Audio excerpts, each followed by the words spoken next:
Јас жалам што дополнителниот заменик министер се препознал најверојатно со некои од откупувачите и навистина жалам доколку имале одредена шема или некој договор се со цел да се створи незадоволство и одредена паника кај оризопроизводителите со тоа што ќе се постапува на начин на кој што ќе се девалвира маката и трудот на земјоделците при давањето, при продажбата на оризот, при предавањето на оризовата арпа кој откупувачите, но сепак тоа е во доменот на неговите сваќања. Можевме да видиме од овие неколку дена дека нема воопшто никакви познавања од оваа материја. Сите оние кои што ги исполнуваат условите, јас мислам дека сум информиран од страна на Сдруженијето земјоделци, постојат и оние кои што откупуваат редовно и кои што ги почитуваат и правилниците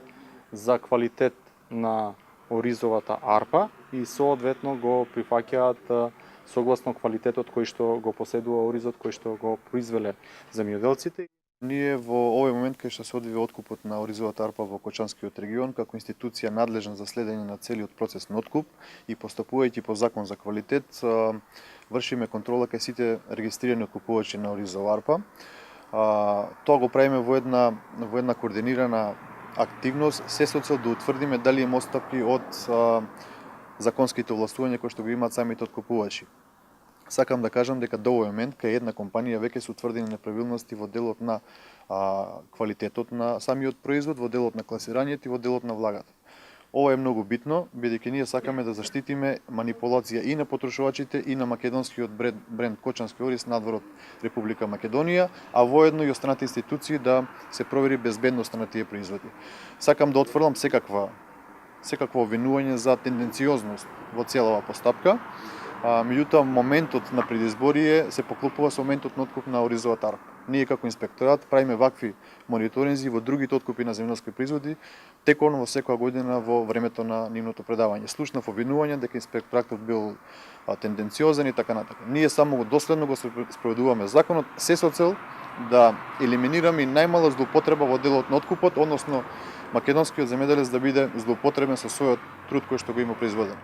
Ние како оризопроизводители имаме сознание дека фирмите веќе дел од фирмите имаат истакната цена од 18 до 22 денари, што не радува дека таа цена до некаде ги задоволува нашите потреби, ја вреднува нашата мака за производството на оризот и се надевам дека и тие фирми кои немаат истакната такви цени дека ќе согледат можноста за пласманот на Кочанскиот ориз и ќе донесат одлука да ги зголемат откупните цени со тоа да оризопроизводителите да се надокнадат својата мака.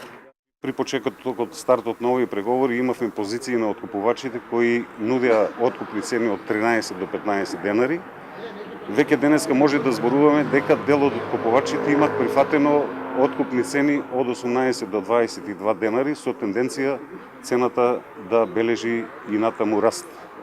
Значи, од овие позиции можеме да кажеме дека се задоволени одредени критериуми, меѓутоа ќе продолжиме да работиме во насока, пак ќе речем, да се постигне реалната цена која според нашите видувања изнесува околу 25 денари за килограм оризова арпа и 50 денари за бел ориз.